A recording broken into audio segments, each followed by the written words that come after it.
Class 7 chapter 6 algebraic expressions. हम 6th chapter में algebraic expressions के बारे में पढ़ेंगे। इसमें क्या होता है, देखो एल्जेब्रिक एक्सप्रेशन के अंदर दो चीज़ें होती है। फर्स्ट है वेरिएबल्स और सेकंड है कॉन्स्टेंट्स। तो हम वेरिएबल और कॉन्स्टेंट्स देखेंगे। वेरिएबल्स क्या होते हैं और कांस्टेंट क्या होते हैं वो देखो। तो फर्स्ट वेरिएबल हो गया और सेकंड है कांस्टेंट्स। इन वेरिएबल और कांस्टेंट दोनों से मिलकर ही एल्जेब्रिक एक्सप्रेशन बना होता है। वेरिएबल्स का मतलब होता है कि जो हमें क्वेश्चन जैसे ये दे रखा है 5ab माइनस 4ab² प्लस 70, तो इसमें यहाँ जो a b और ab जो ये a और b है वो वेरिएबल्स है। क्या है? वेरिएबल्स है। और जो 5 है 4 है और 70 है ये सभी कॉन्स्टेंट्स है। क्या है? कॉन्स्टेंट्स। तो वेरिएबल के अंदर x y z हो सकता है, p q r s हो सकता है, उसे हम वेरिएबल्स कहेंगे। और कॉन्स्टेंट्स जिसमें हमें नंबर दे रखा हो उसे हम क्या कहेंगे? कॉन्स्टेंट्स कहेंगे। नेक्स्ट हम अब अगर इसके अंदर ये बात करें कि ये जो हमें अब ये जो पूरा दे रखा है हमें 5ab माइनस 4ab² प्लस 70, इस पूरे को हम एल्जेब्रिक एक्सप्रेशन कहते हैं। इस कंप्लीट जो आपको ये पूरा जो दे रखा है उसको हम एल्जेब्रिक एक्सप्रेशन कहेंगे। यहाँ a और b इसके अंदर वेरिएबल है, 5 कांस्टेंट है, 4 कांस्टेंट है, 70 कांस्टेंट है। अब इसमें सेकंड नंबर पे आता है ट्रम। तो ट्रम जो होते हैं वो प्लस माइनस से डिवाइड किए हुए होते हैं, मतलब उनके अलग अलग पार्ट हो जाते हैं प्लस माइनस के जरिए। यहाँ माइनस लग गया, प्लस लग गया, तो इसके 3 पार्ट हो गए, 5ab फिर माइनस 4ab² और 70 प्लस के 70। इन सभी को हम ट्रम कहते हैं, 1 ट्रम, 2 ट्रम और 3 ट्रम। अब ट्रम के अकॉर्डिंग इसके अलग अलग टाइप्स होते हैं। अब ट्रम से अगर टाइप्स बनाते हैं तो सबसे फर्स्ट जो टाइप है वो है मोनोमियल। मोनोमियल का मतलब होता है कि जिस एल्जेब्रिक एक्सप्रेशन में सिंगल ट्रम हो, जैसे हमें x³ दे रखा है, ये सिंगल ट्रम है, अकेला एक ही ट्रम है, इसको कहते हैं मोनोमियल। मोनोमियल में सिंगल ट्रम होते हैं। इसके और एग्जांपल्स देखें हम तो हम लिख सकते हैं 3ab सिंगल ट्रम है, 6x² सिंगल ट्रम है, तो इनको हम कहते हैं मोनोमियल। फिर अगर बाइनोमियल की बात करें, बाइनोमियल का मतलब होता है जिससे एल्जेब्रिक एक्सप्रेशन में 2 ट्रम होते हैं उसे बाइनोमियल ट्रम कहा जाता है। कहने का मतलब हम ले सकते हैं x प्लस y, यहाँ बीच में प्लस आ गया तो इसके 2 पार्ट हो गए x और y, तो इसको बाइनोमियल कहेंगे। और अगर एग्जाम्पल की बात करें तो 3pq माइनस r², यहाँ 2 ट्रम है, एक 3pq है और सेकंड माइनस का r² है, तो ये भी क्या है? बाइनोमियल है। अब ट्राइनोमियल की अगर बात करें तो ट्राइनोमियल में 3 ट्रम होते हैं। ट्राइनोमियल में 3 ट्रम होते हैं। जैसे हमने ये क्वेश्चन ले रखे हैं, फर्स्ट ये जो दोनों हमने क्वेश्चन ले रखे हैं 5ab माइनस 4ab² और प्लस 70, इसमें 3 ट्रम है, 1, 2 और 3, तो इसको कह सकते हैं कि ये ट्राइनोमियल है। इसी तरीके से इसमें माइनस और प्लस से ये इसके 3 पार्ट हो गए, तो इसमें 3 ट्रम हो गए। फर्स्ट ट्रम है 9x³ सेकेंड ट्रम है माइनस 2x² और थर्ड जो ट्रम है वो 68, तो इनको ट्राइनोमियल कहते हैं। अगर 3 से ज़्यादा हो, 4 हो, तो उसे क्वाड्रिनोमियल भी कह सकते हैं। और अगर आपको 3 से ज़्यादा दे रखे हो, 4 ट्रम हो, 5 ट्रम हो, 6, तो उसे पॉलिनोमियल कहते हैं। पॉलिनोमियल का मतलब इसमें आप ऐसे कह सकते हो कि 3 या 3 से ज़्यादा होने चाहिए, उस ट्रम को पॉलिनोमियल ट्रम कहते हैं। अब हम वापस वेरिएबल कांस्टेंट ट्रम की बात करते हैं। हम इनसे सेपरेट करते हैं। सेपरेट करने का मतलब है कि हमें 5ab और माइनस 4ab² प्लस 70 को सेपरेट करना है।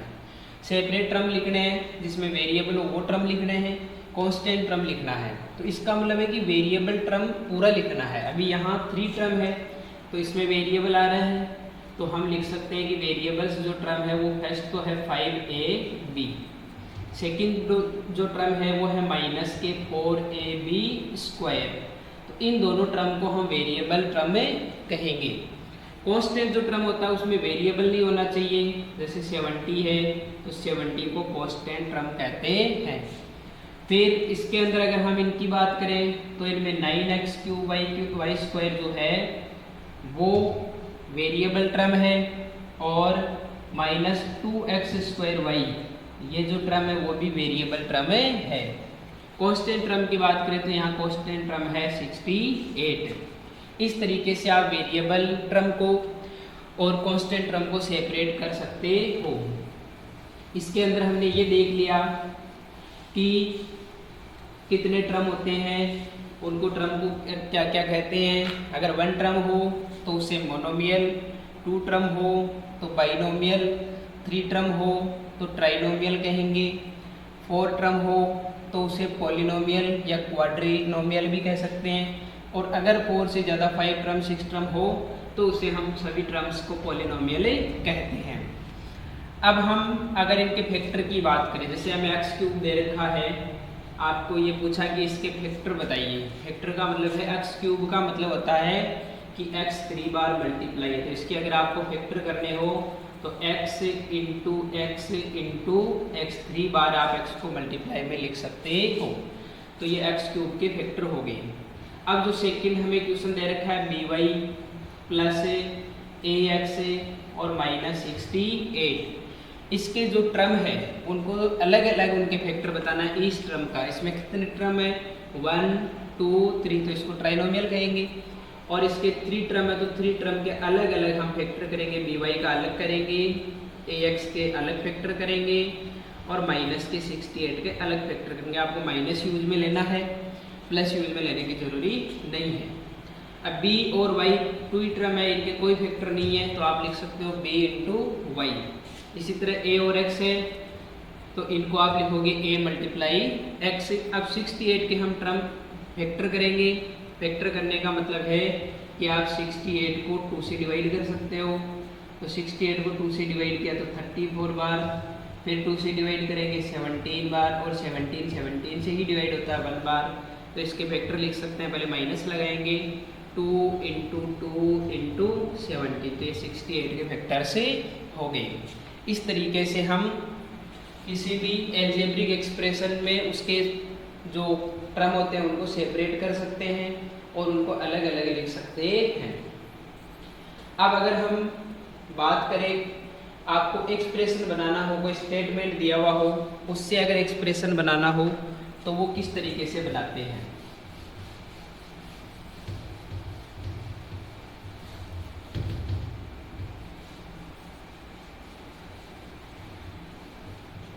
अब हमें क्वेश्चन दे दिया 5 times A number y is subtracted from x।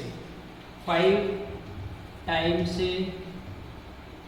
A number, 5 times A number x, एक नंबर का हमें 5 टाइम्स लेना है, ए नंबर y लेना है, is subtracted from x।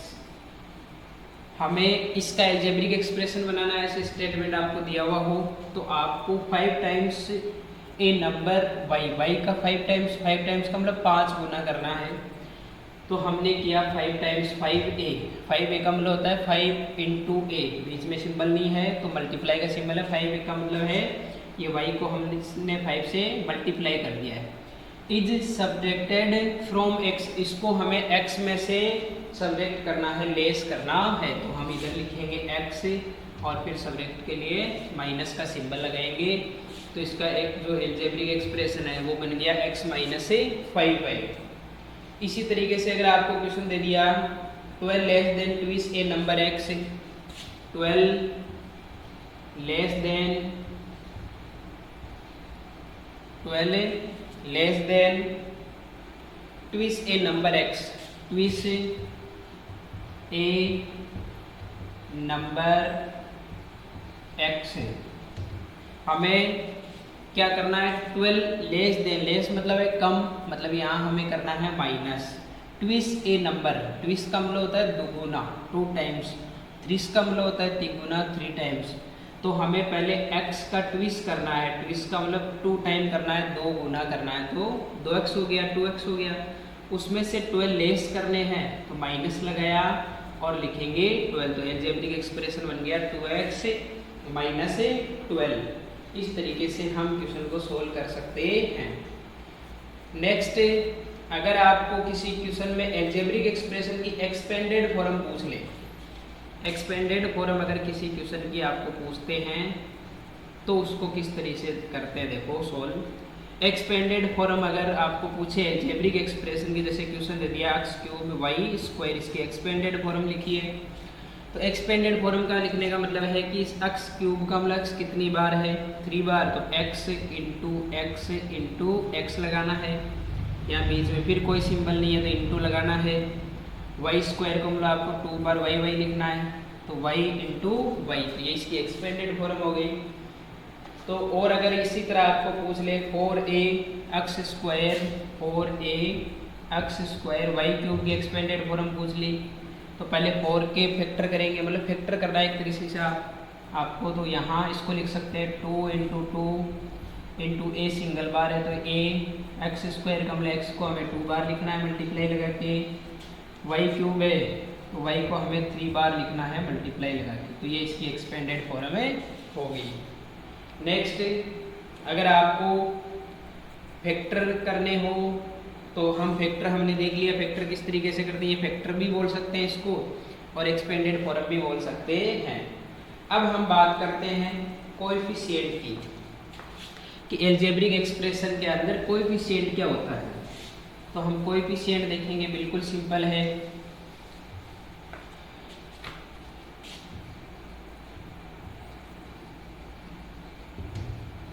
Coefficient, अब एल्जेब्रिक एक्सप्रेशन के अंदर जो कोएफिशिएंट्स होते हैं वो देखो किस तरीके से देखने हैं। कोएफिशिएंट का मतलब होता है कि आपको इसमें से मिलेगा 3x² plus 9xy plus z, इस तरीके से आपको क्वेश्चन दे दिया और इसमें ये पूछ लेंगे कि आपको x² का कोएफिशिएंट बताना है, कोएफिशिएंट ऑफ x² का अगर हमें कोएफिशिएंट बताना हो तो कोएफिशिएंट का मतलब होता है मल्टीप्लाई में जो नंबर है, x² से मल्टीप्लाई में क्या है यहाँ 3, तो इसका आंसर हो जाएगा 3। x² का कोएफिशिएंट 3 है। अगर आपको इसी में पूछ ले कि xy का कोएफिशिएंट बताओ, तो xy के मल्टीप्लाई में 9 है, तो इसका कोएफिशिएंट हो गया 9।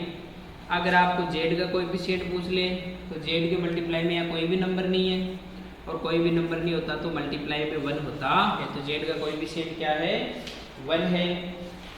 अब अगर इसमें आपको और कोएफिशिएंट के लिए पूछें, जैसे हमें क्वेश्चन दे दिया a in 3ab, a in 3ab, इसका मतलब a का कोएफिशिएंट बताना है 3ab में से, तो हमें a का बताने का मतलब a को नहीं इंक्लूड करना है, हमें a के अलावा जो नंबर है उनको लेना है 3b, तो 3b क्या हो गया, a का कोएफिशिएंट हो गया। तो इस तरह से हम कोएफिशिएंट फाइंड करेंगे। और अगर हम एग्जांपल देखें तो p, क्वेश्चन दे दिया आपको p इन -3pqr, -3pqr में p का आपको कोएफिशिएंट बताना है, तो हमें p को नहीं लेना है, हमारे पास बच गया -3qr, p का कोएफिशिएंट -3qr है, हमें इसके अंदर p को शामिल नहीं करना है, तो -3qr इसका कोएफिशिएंट हो गया। अब अगर हम लाइक टर्म और अनलाइक टर्म की बात करें तो लाइक टर्म और अनलाइक टर्म का मतलब होता है अगर वेरिएबल सेम हो तो वो लाइक टर्म होते हैं। जैसे मैं लिखूं अगर 5xy लिखा मैंने, तो इसका जो लाइक टर्म होगा उसके अंदर xy वेरिएबल सेम आने चाहिए, कांस्टेंट कुछ भी आए, यानी जो कोएफिशिएंट है वो चेंज होगा तो कोई दिक्कत नहीं है। तो हम लिख सकते हैं माइनस के 3xy। ये दोनों लाइक टर्म है क्योंकि दोनों में वेरिएबल सेम आ रहा है, xy है।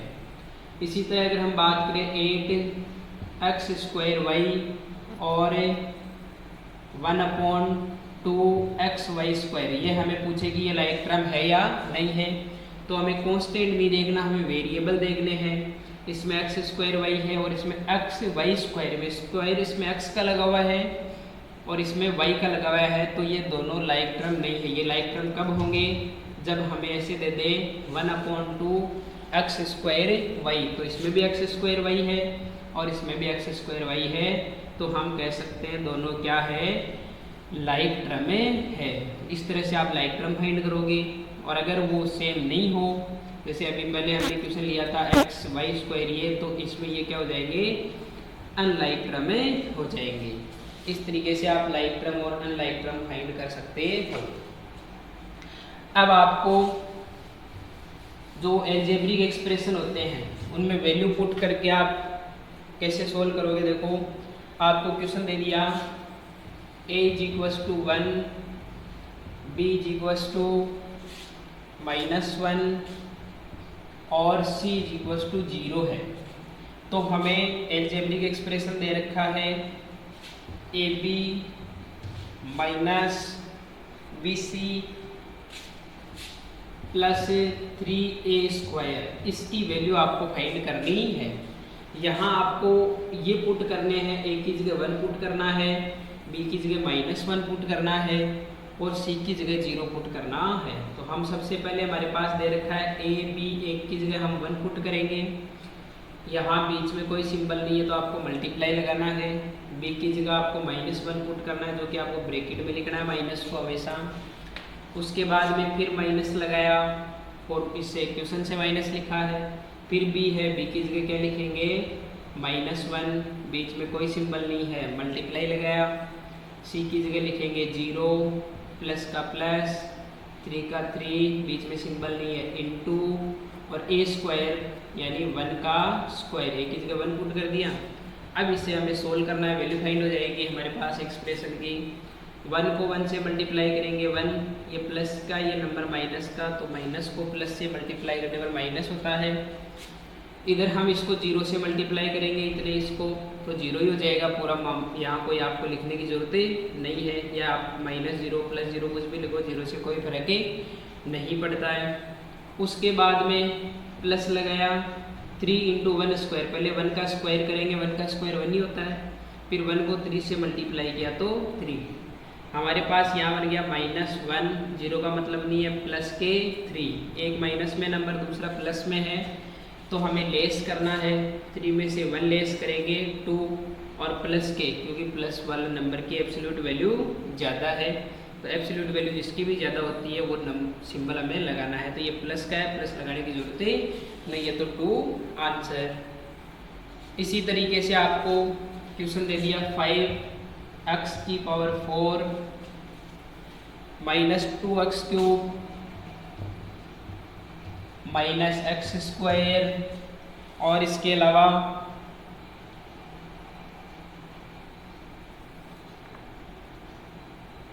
+x और -5, और इसकी वैल्यू आपको फाइंड करनी है। वैन लिखा हुआ है, x = 2 लिखा हुआ है, हमें x की वैल्यू 2 पुट करके हमें इसकी वैल्यू फाइंड करनी है। x की जगह आपको 2 पुट करना है, तो आप लिखोगे इक्वल लगा के 5, फिर मल्टीप्लाई x⁴ का मतलब x की जगह आपने 2 पुट किया तो 2⁴ लिखेंगे।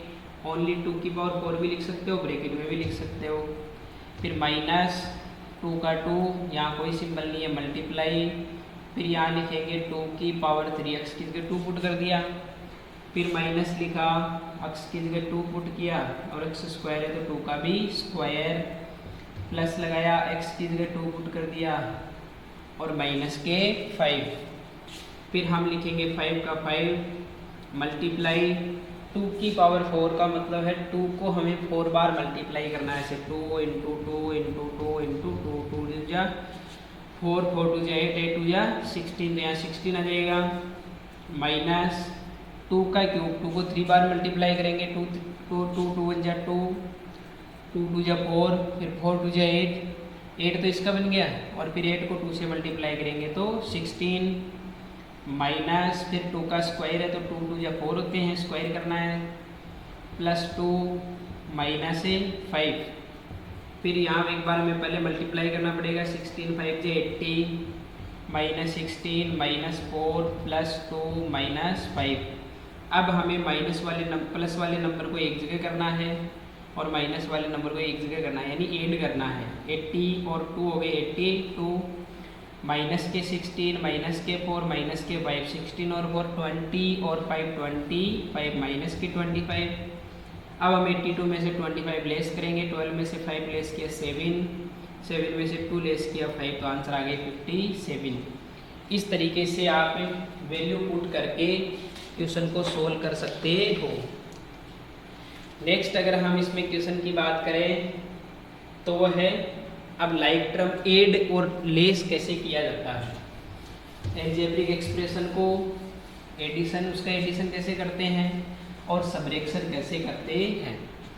तो हमें ये ध्यान रखना है एडिशन सबट्रैक्शन में कि लाइक टर्म को ही ऐड या लेस किया जा सकता है।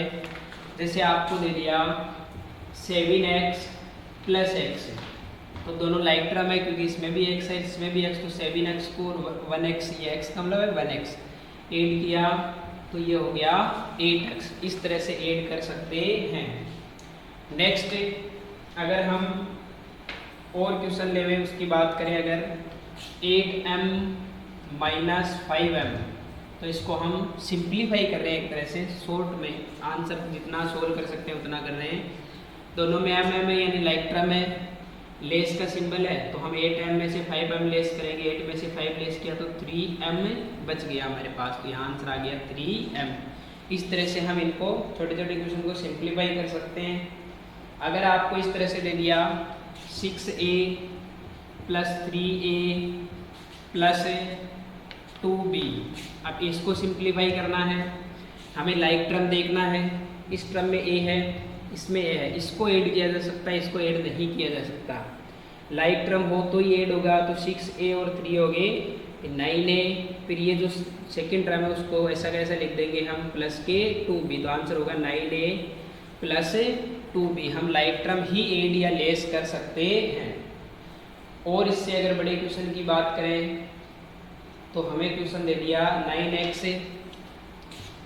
Minus 3x square minus 4x square. अब इसमें लाइक टर्म देखने हैं तो x स्क्वायर इन दोनों में आ रहा है, दोनों टर्म में, तो इसको ही सोल्व करेंगे। 9x का हम 9x के लिखेंगे, 3x square minus 4x square like term है, दोनों में सिंबल माइनस का है, तो दोनों अगर माइनस के हो तो एडिशन करना है, ऐड करना है, ऐड करेंगे सिंबल माइनस का ही रखना है, तो 7 हो गए 3 और 4, तो माइनस के 7x square, 9x minus 7x square. इस तरीके से आपको सोल्व करना है। अगर अब इनको अगर हमें कोई बड़ी वैल्यू दे दे तो उसको कैसे सिंप्लीफाई करते हैं। देखो हमें बड़ा क्वेश्चन दे दिया find the sum, find the sum, हमें सम फाइंड करना है। क्वेश्चन हमें दे रखा है 5x square plus 7x, 5x square plus 7x plus 3, फिर कोमा लगा रखा है। उसके बाद में 12x square minus 3x plus 8, 12x square minus 3x plus 8। उसके बाद में है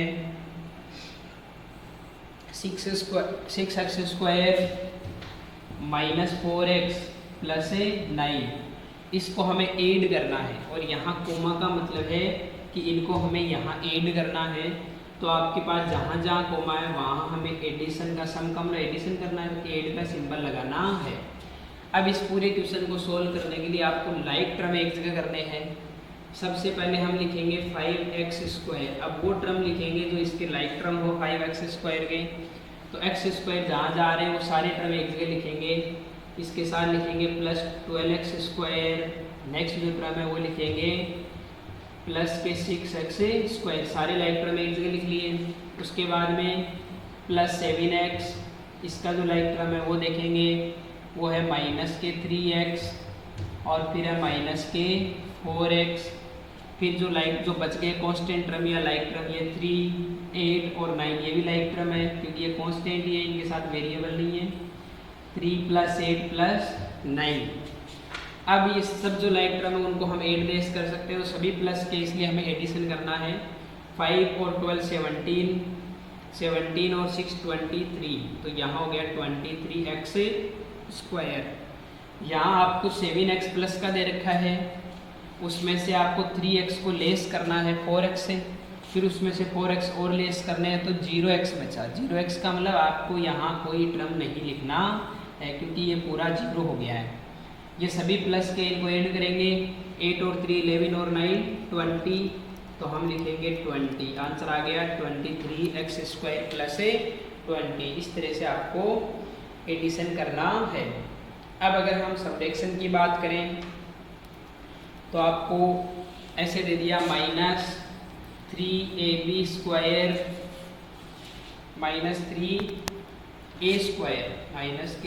-3a² प्लस 4ab², फिर लिख दिया फ्रॉम।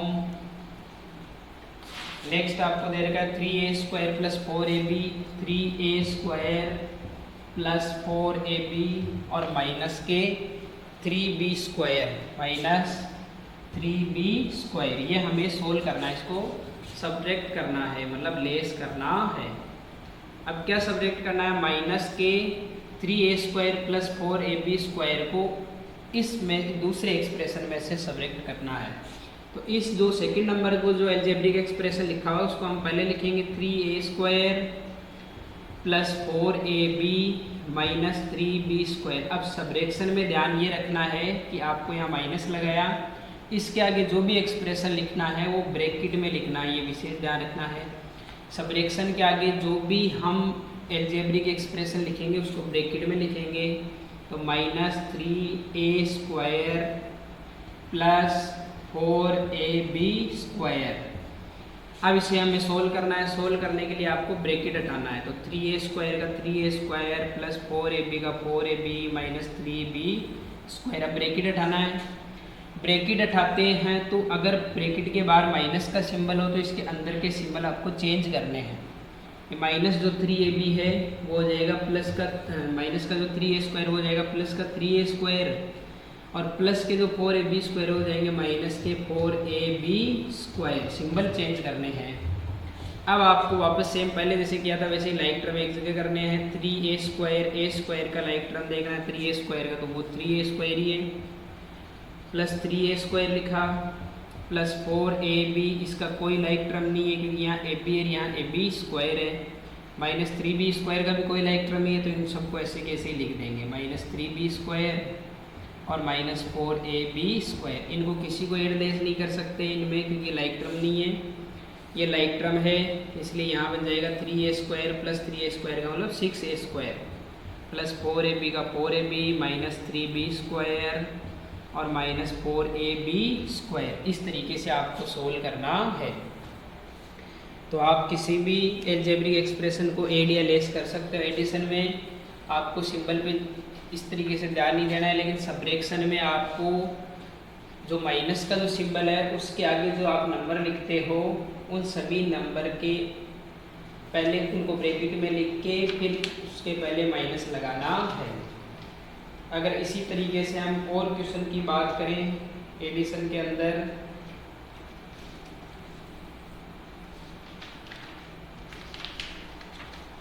आपको क्वेश्चन दे दिया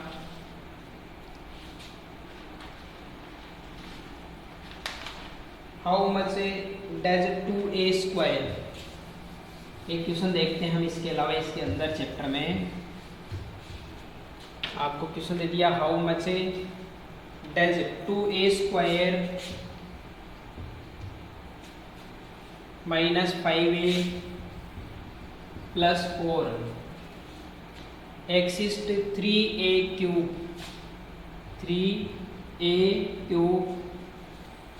-5a² + 7a और -9। आपको ये क्वेश्चन दे दिया और ये पूछ लिया कि ये कितना एक्सिस्ट है, कितना बड़ा है। तो हमें ये पूछा है कि जो ये एक्सप्रेशन दे रखा है 2a² minus 5a plus 4 how much exist, ये कितना एक्सिस्ट है 3a³ minus 5a² plus 7a minus 9 से, यानी ये जो एक्सप्रेशन है वो उससे कितना बड़ा है वो हमें बताना है। तो अगर हम बात करें कि 10 8 से कितना बड़ा है तो हमें पता है 2 बड़ा है, यानी हम 10 में से क्या लेस करके चेक कर सकते हैं 8। इसी तरीके से अगर आपको ये कितना बड़ा है चेक करना है तो इस एल्जेब्रिक एक्सप्रेशन में से सेकंड एल्जेब्रिक एक्सप्रेशन को माइनस करेंगे, तो हम लिखेंगे 2a² माइनस 5a प्लस 4। उसके बाद में आप लगाओगे माइनस, हमें सब्ट्रैक्ट करके देखना है। अब आपको बताया था माइनस के बाद में जो भी एक्सप्रेशन लिखते हैं उसे ब्रैकेट में लिखना है, तो 3a³ minus 5a² plus 7a minus 9, तो 2a² का 2a² माइनस 5a प्लस 4। अब आपको ब्रैकेट को हटाना है, ब्रैकेट को हटाने के लिए आपको बाहर माइनस का सिंबल दे रखा है, तो अंदर जितने भी टर्म है उसी सभी टर्म्स के हम सिंबल चेंज करेंगे। 3a³ के यहाँ कोई सिंबल नहीं है तो ये प्लस का है, ये माइनस का 3a³ हो जाएगा। 5a² माइनस है तो प्लस के 5a², फिर प्लस की जगह माइनस आ जाएगा, और 7a फिर माइनस की जगह प्लस आ जाएगा, और यहाँ हो जाएगा 9। अब हम इनके लाइक टर्म एक जगह करेंगे 2a², उसके साथ इसका लाइक टर्म है माइनस 3a², उसको लिखेंगे। इसका लाइक टर्म 5a² भी है तो हम लिखेंगे प्लस 5a² भी है, वो भी लिखेंगे। फिर है माइनस के 5a लिखा हमने, इसका जो लाइक टर्म है वो माइनस के 7a है, वो हमने इसके साथ लिख दिया। फिर प्लस 4 और 9 दोनों कांस्टेंट टर्म है तो ये भी लाइक टर्म माने जाएंगे, तो प्लस 4 और प्लस 9। इन ये तीनों लाइक टर्म है, इनको एडरेस कर सकते हैं। 5 minus 5a minus 7a like term है, इनको एडरेस कर सकते हैं, और 4 9 को एडरेस कर सकते हैं। 2a² प्लस का 5a² प्लस का दोनों को ऐड किया, दोनों प्लस के 7a² हो गए, उसमें से 3a² को माइनस करना है, तो हमारे पास यहाँ बचेगा 4a²। यहाँ दोनों ही टर्म माइनस के हैं तो हमें ऐड करना है, सिंबल माइनस का ही रहेगा। माइनस 5a माइनस के 7a दोनों मिलके हो गए माइनस के 12a। फिर प्लस के 4 और प्लस के 9 दोनों को ऐड किया तो हो गया प्लस के 30, तो आंसर आ गया 4a² माइनस 12a और प्लस 13। इस तरीके से आप एडिशन सबट्रैक्शन कर सकते हो। तो जो 7th क्लास का 6th चैप्टर है अलजेब्रिक एक्सप्रेशन, इसको हमने एक ही पार्ट में सब कुछ समझ लिया है। इनके एडिशन कैसे करते हैं, सबट्रैक्शन कैसे करते हैं, लाइक टर्म अनलाइक टर्म क्या होते हैं, कोई भी सेट क्या होते हैं, वो सभी चीज़ें हमने इसके अंदर पढ़ी है। नेक्स्ट वीडियो के अंदर हम नेक्स्ट चैप्टर की बात करेंगे। Thank you.